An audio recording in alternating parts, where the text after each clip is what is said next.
My boyfriend uninvited me from his sister's wedding so that he could bring his girl best friend, but I'm going anyway. For starters, I love my boyfriend's family. I do not love his girl best friend. My boyfriend's been friends with this girl since childhood, and he admits that for years he was in love with her, but she just kept leading him on. She would flirt with him, say things like, oh, but like, could you ever imagine if we were together? Maybe that would be amazing.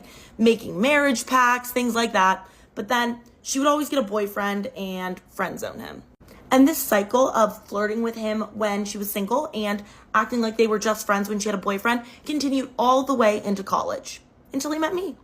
Now, I've only met his girl best friend a few times because she lives in a different state than us, but every time has been far less than enjoyable. The girl is awful, and she thinks everything between us is a competition. Who knows him best? Who would be a better wife? Who would be a better what? Like, why are you? That's so weird. But for some reason, it always comes back to who's closer with his family. And she always talks about how his mom is like a second mom to her, and she just really feels like she's a part of their family. Okay.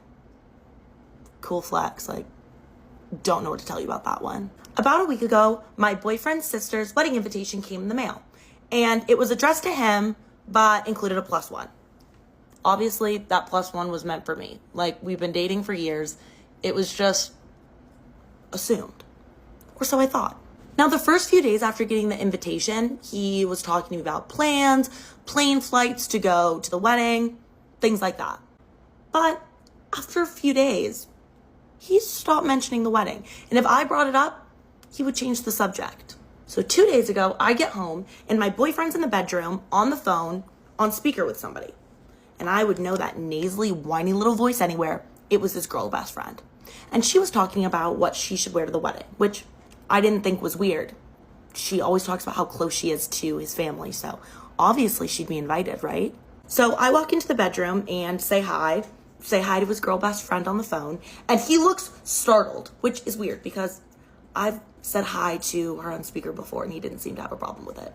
And I tell her that I look forward to seeing her at the wedding, which is a lie, but I'm nice, okay? I'm trying to be nice. Tell me why this girl says, oh, I'm so glad you got an individual invitation. I was starting to feel a little bad about taking your +1. Taking my +1? Who's taking my +1? So my boyfriend really quickly tells this girl that he has to go. And I'm like, yeah, you better hang up the phone because you have some explaining to do. And I stand there, my arms crossed, and I'm like, okay, what is she talking about? And he tells me that she didn't receive an invitation to the wedding. Shocking, considering how close she says. Like, part of the family. That's what she said. And he said that she called him distraught, saying that it would mean everything to her to go to this wedding and to celebrate with the people that she loved the most. People that you love the most. You didn't get invited to the wedding. So I tell him, I'm like, I think that that's really strange to make your +1 not your girlfriend at your immediate family's wedding. And he was like, you know, they've known her forever. I don't think it'd be that weird. And I was like, well, she didn't get invited. So, and he has the nerve to go, well, neither did you. I'm floored, honestly. The fact that he said that, I was like, yes, I was invited. That +1 was meant for me. I've literally talked to your sister about her wedding multiple times. That +1, just because it didn't have my name on it, did not mean that it wasn't meant for me. And he said, well, you know what? Your name isn't on it. I can choose who I want as my +1, and I'm taking my friend. So I storm out, go to my best friend's place, and proceed to just cry and tell her what happened. Honestly, I was just feeling so embarrassed. I know I shouldn't feel embarrassed, but it's just like, how could he not even want me there? But that is when I got an unexpected call from my boyfriend's sister. She told me that my boyfriend just called her to tell her the situation, and she was livid. She said that clearly the +1 in that invitation was me. She apologized. She was like, you know, I was just trying to save some customization costs, but if I would have known he was going to pull this, I should have just put your name on it. Like, that was clearly intended for you. I'm so sorry if it came across that I didn't want you at my wedding or that you weren't invited. You're 100% invited. I want you there. The best part, though, is she starts talking about my boyfriend's girl best friend. And she says there's absolutely no way I'm letting that little leech at my wedding. My boyfriend's sister goes on to tell me that his entire family despises this girl because she led on my boyfriend for years, is rude, selfish, ungrateful. Every time she was over at their house, she would leave a mess, never clean it up. Basically, she said that she was just not a nice girl, and it was intentional that she didn't get an invitation to the wedding.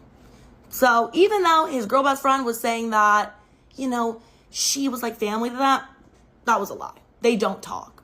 She tries to reach out apparently, and they all ignore her.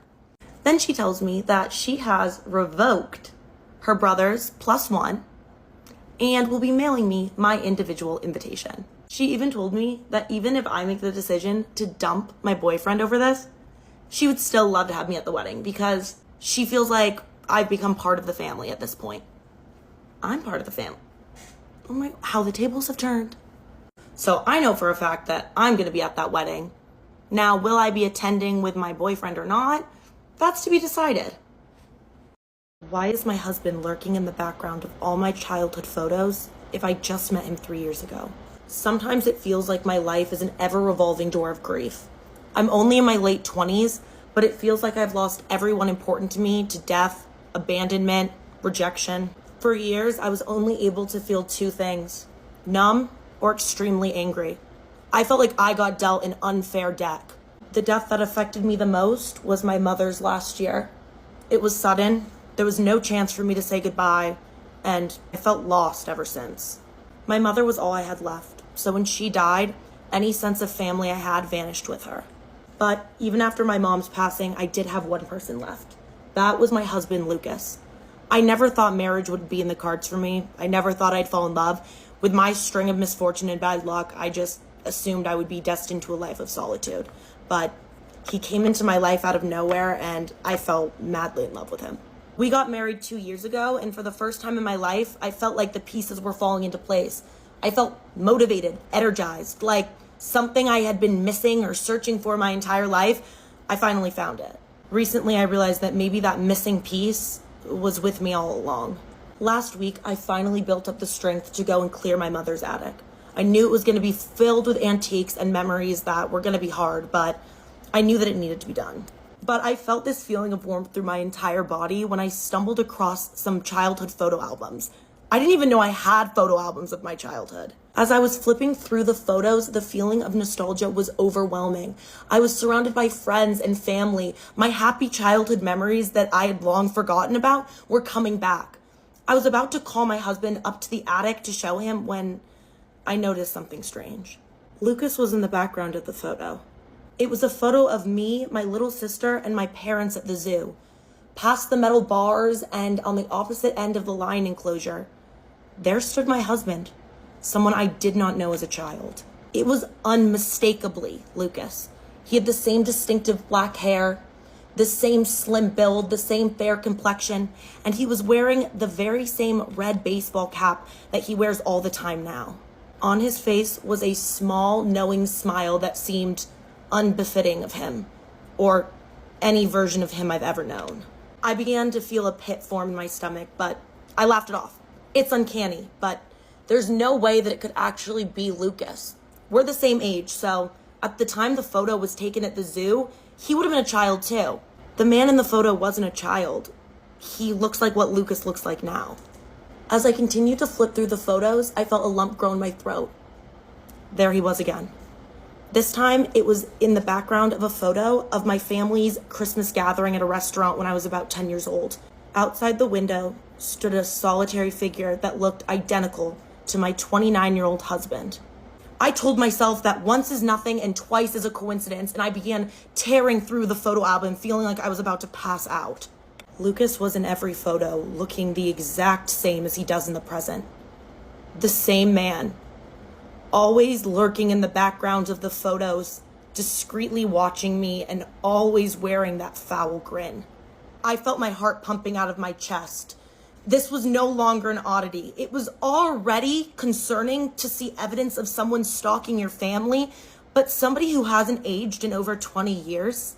It was sinister, and I tried to peel my eyes away. I tried to stop looking, but I couldn't, especially when I saw a photo that was captioned, Kelsey's 12th birthday. The photo was taken on an overcast day. I was sitting at the picnic table that was in my childhood backyard, and I was surrounded by my friends and family. I was blowing out the 12 candles on my birthday cake. Directly behind me was Lucas. He was reaching out, about to touch my shoulder, and he had the same grin on his face, except this time I could see that his eyes were bloodshot. I immediately dropped the photo album and stumbled to my feet, knocking over multiple antiques. That's when I heard the attic door slowly creak open. I knew who would be at the bottom of the stairs. We were the only two people in the house. Lucas came up the attic stairs and smiled at me. The same smile that I'd seen in all those photos, but never seen him do in person. He looked at the photo album that was open at my feet. He gave a slow, deep laugh, and when he looked back up at me, his eyes were bloodshot. With that same grin, he said, "Well, I guess my secret's out." As he approached me, his eyes became more and more bloodshot until he reached out and grabbed me, and everything went black. I woke up on the floor of the attic next to the photo album with Lucas nowhere to be seen. I laughed to myself. I was relieved. It must have been a horrible dream. Except when I looked at the photo album, there was Lucas, still in the background of every photo. I immediately fled the house and never looked back. I never heard from Lucas again. It's almost like he never existed. This girl Jess DM'd me and she said, "I just watched your creepy roommate video and I just wanted to offer another perspective because I have been the creepy roommate." And I'm like, "Oh my God, please tell me." And she's like, "Yeah, this girl's probably still telling everyone I worship the devil." Jess is in college. She gets paired with an awesome roommate freshman year. They decide to live together again sophomore year. But during the summer between freshman and sophomore years, Jess decides she's going to take some summer classes. So she has to stay on campus while her roommate moves home. That means she's going to be paired with a random roommate that she's never met before. The summer roommate's name is Ashley. No affiliation to me. Just chose his name. But because she's getting a new roommate and she has to change rooms, she goes home for a few days between the end of freshman year and the start of the summer classes. The roommate, Ashley, moves in the night before she gets back to school. Jess and her mom arrive. Ashley's not there, but they realize that she has taken over the entire dorm. All of Ashley's stuff is in Jess's drawers, it's in her closet, and she's used Jess's bed as a disgusting table. There's used sanitary napkins all over the place. Jess and her mom are like, "What is this?" And they run to the RA's office, tell her what happened, and the RA, the mom, and Jess all come back to the room, use thick rubber gloves to clean up all the nasty stuff that Ashley left. The RA gets Jess a new bed, so it's just like a whole thing from the start, and Jess's mom finally leaves. Later that day, Ashley comes back to the room and Jess and Ashley meet for the first time. And Ashley is not at all what Jess expected. She is this sweet, charismatic Southern belle. She's soft-spoken, she's an engineering major, and she seems like someone who would have her life together. So Jess was shocked that night when she's in bed watching a Disney movie, and at 9 p.m. Ashley promptly turns it off, turns out the light, switches on her bedside lamp, and starts reading aloud from a daily devotional book. Jess says nothing. She's just laying in bed in shock, listening to Ashley read about the sinful nature of Disney movies, voting Democrat, and taking Tylenol. Jess said she did have some Tylenol on her bedside table that Ashley could clearly see. Later that night, after Ashley goes to bed, Jess reaches over and takes some Tylenol. She's been having some problems with her foot. Ashley hears the bottle rattle, pops up in bed, switches on her bedside lamp, and starts praying out loud for God to save Jess's soul. Weeks go by and Ashley's judgment intensifies. She has complaints about Jess's male friends, about the way she dresses, about the way she does her makeup. And Jess is trying to just get through the summer, but ultimately her patience is being worn thin because Ashley's not just complaining about her life, it's also she's dirty. She makes a mess of the room, she keeps leaving stuff on Jess's bed, and she's made a mess of the shared microwave. So Jess decides she's going to take revenge. She has a little framed photo of a star on her desk, and one day when Ashley's out, she just flips it upside down. Jess leaves to go teach a swing dance class, and when she comes back later, Ashley's back in the dorm, crying on her bed, freaking out, and she looks at Jess and says, "Why are you trying to summon Satan in the room?" And Jess just looks at her and says, "Who is that? Is he hot?" The next week, things escalated even more when Jess's friend, who was a gay man, had to stop by the room to grab something. Ashley freaked out and ran to the RA's office to complain that Jess was making an ethics violation for having a man in the room. Jess was called to the RA's office to hear her side of the story, and she found out in that interview basically that Ashley had driven away all of her previous roommates. The RA essentially said, "I'm surprised you lasted this long." So Jess decides at this point, since she's already the villain in Ashley's mind, she's gonna have fun with it. And she starts leaving little evil surprises all over the room. The next time Ashley left a mess in the microwave, Jess drew a pentagram with ketchup in the microwave and left a little candle in the middle. When Ashley declared that Barbie dolls were tools of Satan, Jess bought a bunch of them, stripped them naked, cut their hair into weird angles, and left them scattered around the room. One day, after listening to Ashley read from her devotional about modesty, Jess decided she was going to do her makeup fully and leave the house in a tiny sundress. If she was out and saw anything even remotely demonic looking, she would buy it and then hide it somewhere in the room. Eventually, the summer ended, and they obviously did not talk after that. But what do you think about this? Do you think that Jess was right, that Ashley was right? Jess did not want to be tagged, but she will be reading these comments. Keep sending me these stories, and I will keep posting them in this playlist.